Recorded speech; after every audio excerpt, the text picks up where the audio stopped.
तर नमस्ते विद्यार्थी मित्रांनो, पीके ॲग्री अकॅडमीमध्ये आपलं सर्वांचं स्वागत आहे. मित्रांनो, आपण एमपीएससी फॉरेस्टच्या लेक्चरमध्ये लास्ट लेक्चरमध्ये आपण काही प्रश्न बघितले. आता आपण या सेशनमध्ये त्याच्या पुढील प्रश्न डिस्कस करणार आहे.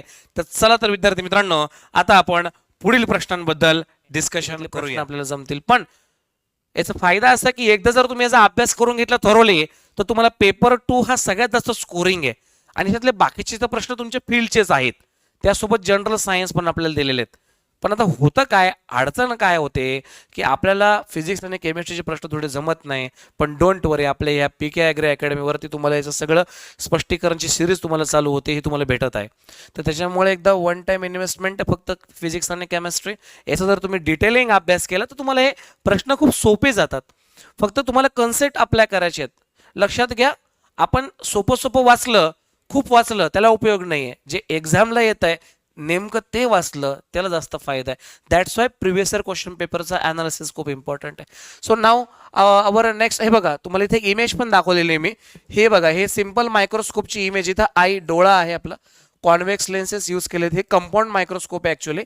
तर याच्यामध्ये तुम्हाला जी काही इमेज दिसत आहे ही इमेज तुम्हाला फायनल इमेज तुम्हाला व्हर्च्युअल इमेज दिसते, अपराइट इमेज दिसत आहे. ठीक आहे, आता पुढच्या प्रश्नाकडे येऊ आपण. पुढचा प्रश्न बघा, a magnifying power of simple microscope can be increase by. बघा, एकाच एक्झामला सिंपल मायक्रोस्कोपवर तुम्हाला 2 प्रश्न आलेले आहेत. म्हणजे सिंपल मायक्रोस्कोप, लेन्सेस, मिरर आणि लाईट हा टॉपिक फिजिक्समध्ये खूपच इम्पॉर्टंट आहे. मॅग्निफिकेशन पॉवर कशी इन्क्रीज करायची. My dear friends, what is the formula for magnification power? The formula for magnification power is equal to 1 upon F आणि याचं युनिट आहे D.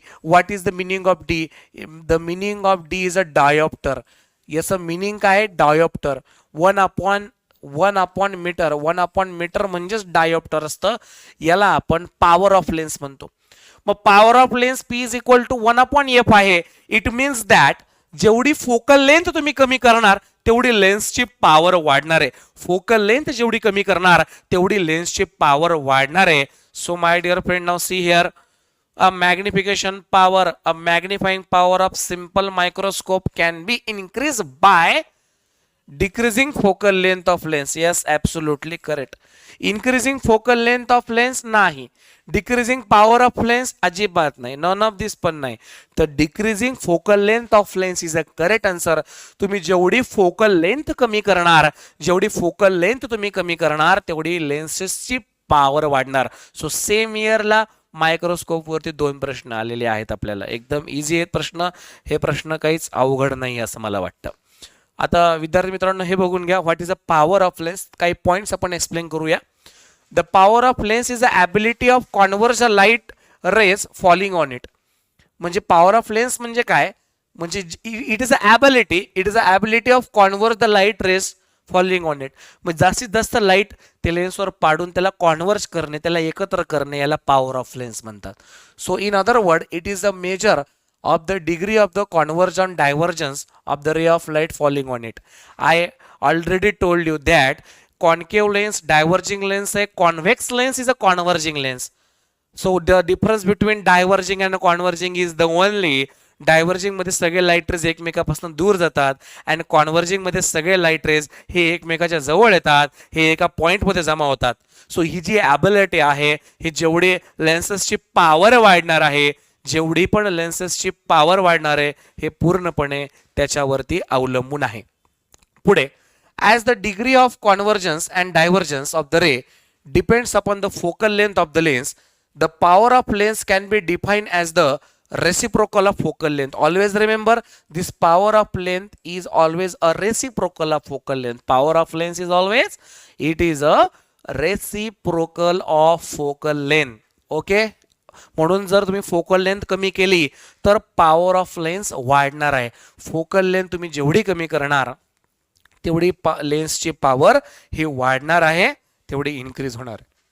पुढे बघा, if the focal length F of lens is 1 metre, the power lens is equal to 1 upon N, म्हणजे 1 dioptre असेल. Focal length जर तुम्ही 1 मीटरची घेतली तर पॉवर ऑफ लेन्स पण 1 अपॉन 1 म्हणजे 1 डायोप्टर मध्ये येईल, हे तुमच्या लक्षात येईल. What is the SI unit of power of lens is a dioptre. हे नाव लक्षात ठेवा, खूप वेळेस प्रश्न येतो. diopter is the unit of power of lens. Diopter is a unit of power of lens. Always remember my dear friends, and it is denoted by capital D. capital D नेच आपण diopter दाखवत असतो. So हा प्रश्न एक्झामला आलेला आहे. जे जे प्रश्न एक्झामला आले ते तुम्हाला मी एकदम व्यवस्थित पद्धतीने सॉल्व्ह करून सांगतोय. ते पण इंग्लिश टू इंग्लिश सांगतो, कारण प्रश्न इंग्लिशमध्ये येतात फॉरेस्टच्या मध्ये. फॉरेस्ट एक्झामला प्रश्न सगळे इंग्लिश टू इंग्लिशच आहेत. Note that as the focal length of concave lens is negative, power type is negative and convex लेन्सची पॉवर नेहमी पॉझिटिव्ह असते. हा एक पॉईंट तुम्ही नोट डाऊन करून घ्या. जेव्हा पण आपण कॉन्केव्ह लेन्स घेतले तर याची पॉवर निगेटिव्ह असते, कारण की ते डायव्हर्जिंग आहे, आणि कॉन्व्हेक्स लेन्सची पॉवर ही पॉझिटिव्ह असते. म्हणजे कॉन्केव्हची निगेटिव्ह येते आणि कॉन्व्हेक्सची ही पॉवर हमेशा पॉझिटिव्ह होते. हे तुमच्या लक्षात आलंच असेल. ठीक आहे, कारण की कॉन्केव्ह हे डायव्हर्जिंग आहे आणि कॉन्केव्ह हे कॉन्व्हेक्स हे कॉन्व्हर्जिंग आहे आणि कॉन्केव्ह हे डायव्हर्जिंग आहे, असं तुमच्या लक्षात येईल. वळूया विद्यार्थी मित्रांनो पुढच्या प्रश्नाकडे. What is our next question? Rainbow is a form due to. Rainbow कशामुळे तयार होतो? What is rainbow? लक्षात घ्या, जो काही व्हाईट लाईट आहे, whatever the white light is converted into the red, orange, yellow, green, blue, indigo आणि violet. 1 2 3 4 5 6 7 colour मध्ये डिवाइड होतो. म्हणजे red, orange, yellow, green, blue, indigo, violet हे सगळे रेनबो कलर्स आहेत. हे सर्वचे सर्व 7 रेनबो कलर्स आहेत. आणि हे कशामुळे होतं माय डिअर फ्रेंड्स? हे रेनबोज हे it is an purely example of refraction and internal reflection. It is an example of refraction and internal reflection is the absolutely correct answer. त्याला आपण डायव्हर्जन्स पण असं म्हणत असतो, पण ऑप्शन मध्ये रिफ्रॅक्शन, इंटरफरन्स येणार नाही. इंटरफरन्स आणि स्कॅटरिंग येणार नाही या ठिकाणी. इंटरफरन्स मध्ये जसं की रेड आणि फॉर एक्झाम्पल येलो लाईट जर एकत्र आला तर ऑरेंज लाईट तयार होतो, त्याला आपण इंटरफरन्स म्हणत असतो. स्कॅटरिंग नाही आहेत. स्कॅटरिंग म्हणजे लाईट बाउन्स होत असतो. ॲब्झॉर्प्शन आणि डिस्पर्शन येणार नाही. डिस्पर्शन आणि इंटरफरन्स येणार नाही. डिस्पर्शन जरी करेक्ट असलं पण त्याच्यासोबत इंटरफरन्स येत नसतं. So that's why our correct answer is a refraction and internal reflection. So always remember, rainbow is only form due to rainbows is only form due to refraction and internal reflection, also dispersion. पण याच्यासोबत interference दिले म्हणून हे येणार नाही. नुसतं dispersion आलं असं तरी पण तुमचं उत्तर हे करेक्ट होतं, असं तुमच्या लक्षात येईल. सो अशा पद्धतीने रेनबोवर पण तुम्हाला प्रश्न विचारला होता. हे फिजिकल फिनॉमिना आहे, हे लाईटवर डिपेंड आहे. म्हणजे लाईट या टॉपिकमध्ये लाईटच्या कॅरेक्टरिस्टिक्सवर प्रश्न येत असतात आणि लाईटच्या कॅरेक्टरिस्टिक्स सोबतच मिरर, लेन्सेस याच्यावर पण तुम्हाला क्वेश्चन्स एक्झामिनेशनला नेहमी येत असतात. सो हा टॉपिक आपल्यासाठी खूप इम्पॉर्टंट आहे. हा टॉपिक आपल्याला खूप चांगल्या पद्धतीने करायचं देखील आहे. मग विद्यार्थी मित्रांनो पुढच्या प्रश्नाकडे वळूया. थोडंसं एक्सप्लेनेशन दिलेलं आहे मी रेनबो बद्दल. The rainbow is the metrological phenomenon that cause reflection, refraction and dispersion. 3 phenomenon आहेत. कोणते कोणते आहे? रिफ्लेक्शन आहे, त्याच्यानंतर आहे रिफ्रॅक्शन, टोटल इंटरनल रिफ्लेक्शन पण म्हणू शकतो आपण, आणि डिस्पर्शन आहे. अलग अलग वेवलेन्सला लाईट डिवाइड होत असतो. जसं की रेड कलरची वेवलेंथ सगळ्यात जास्त आहे, फ्रिक्वेन्सी सगळ्यात कमी आहे. व्हायलेटची वेवलेंथ कमी आहे आणि फ्रिक्वेन्सी सगळ्यात जास्त आहे. म्हणजे from red colour to violet colour, म्हणजे red, orange, yellow, green, blue, indigo, violet, wavelength decrease होत जाते अँड ऑल्सो याच्यामध्ये फ्रिक्वेन्सी इन्क्रीज होत जाते, हे तुमच्या लक्षात येईल. So here it takes to form the multi colour circular arc. Rainbow causes by sunlight always appear in the section of sky directly opposite to the sun. आणि तेव्हाच हा रेनबो तुम्हाला तयार होताना दिसतो. And what is the physical and important phenomenon about this rainbow is the reflection, is the refraction and is the dispersion, असं तुमच्या लक्षात येईल. सो हा एक महत्त्वाचा मुद्दा आपला या ठिकाणी आपला कव्हर झाला. आता वळूया पुढच्या प्रश्नाकडे. What is the next question which ask in the Maharashtra Forest Mains Paper 2019 Paper 2. What is the effect of temperature on velocity of sound? Interesting question. आता साऊंड वरती त्यांनी क्वेश्चन विचारला आहे की व्हेलॉसिटी ऑफ साऊंड वरती टेम्परेचरचा effect काय होतो. तर नक्कीच टेम्परेचरचा इफेक्ट होतो, त्याच्याबद्दल चर्चा करूया. Velocity of sound in air decreases with increase in temperature. Velocity of sound in air increases with increase in temperature. velocity of sound in air increases with decrease in temperature and none of this. तर ह्या प्रश्नाचं उत्तर थोडं systematically सांगतो तुम्हाला आणि आपण या साऊंडच्या वेलॉसिटी बद्दल आपण पहिले डिस्कस करू. My dear friends, always remember there are two kinds of wave. Number one wave is called as mechanical wave and another kind of wave is called as electromagnetic wave. आता हे mechanical wave काय असतं, ज्याला मीडियमची गरज आहे travel करण्यासाठी. Without medium ते travel नाही करू शकत.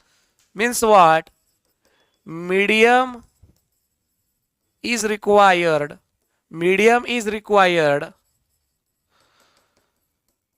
For its propagation compulsorily.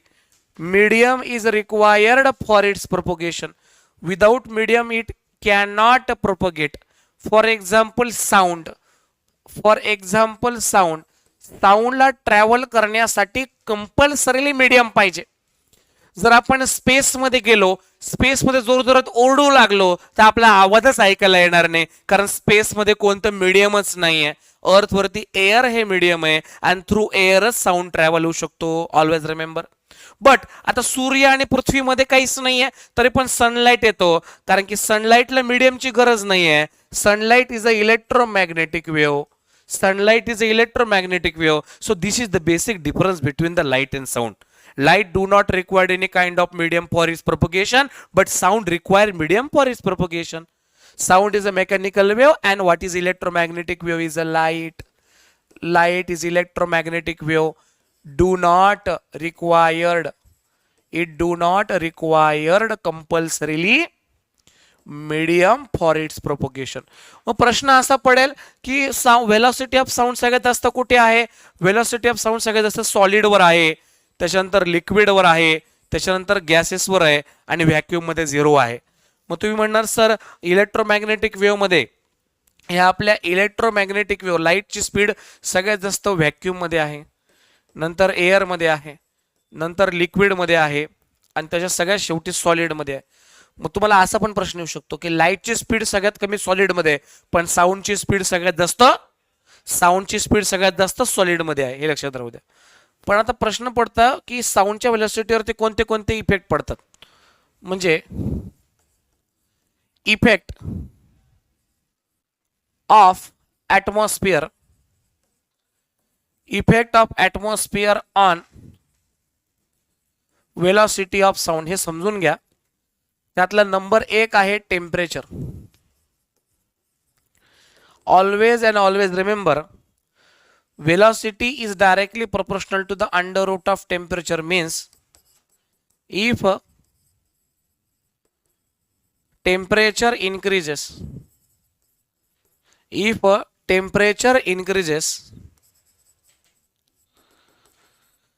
velocity of sound also increases. म्हणजे जसं तापमान वाढत जाईल तसं वेलॉसिटी ऑफ साऊंड ही वाढत जाते. पुढचा इफेक्ट बघू आपण प्रेशरचा. No effect on velocity of sound. साऊंडच्या व्हेलॉसिटीवरती काहीही इफेक्ट होत नाही. साऊंडच्या व्हेलॉसिटीवरती प्रेशरचा काही इफेक्ट होत नाही. तसं जर पाहिलं तर हाईट नुसार प्रेशर कमी होत जातं. सगळ्यात जास्त प्रेशर हे समुद्र सपाटीला सी लेवलला असतं, जे 1.013 इंटू 10⁵ पास्कल मध्ये असतं. त्याला 760 mm असं म्हणतो बॅरोमीटर मध्ये.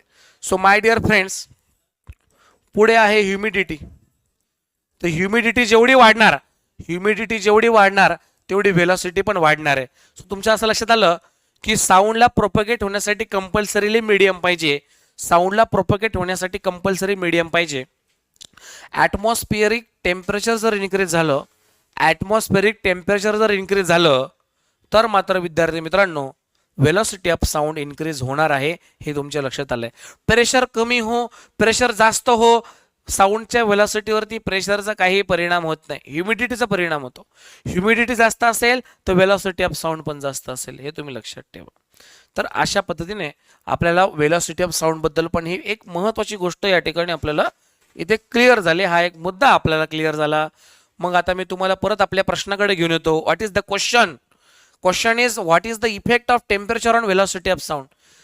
Velocity of sound decreases with increase in temperature? No. Option number 1 is wrong. What is option number 2? Velocity of sound in air increases with increase in temperature. It is the correct. It is the correct. विद्यार्थी मित्रांनो लक्षात ठेवा, इतर एमपीसीचे सामान्य विज्ञानचे प्रश्न आणि फॉरेस्टच्या पेपरला विचारण्यात येणारे जनरल सायन्सच्या प्रश्नामध्ये फरक आहे. इथं लेवल अप आहे. हे फक्त इंग्लिश टू इंग्लिश हे प्रश्न फॉरेस्टच्या परीक्षेला विचारण्यात येतात. याचं गायडन्स खूप कमी देखील उपलब्ध आहे, पण आपल्या ह्या पीके ॲग्री अकॅडमीवरती याची सगळी तुम्हाला विश्लेषण भेटणार आहे फॉरेस्टच्या एक्झामचं पण.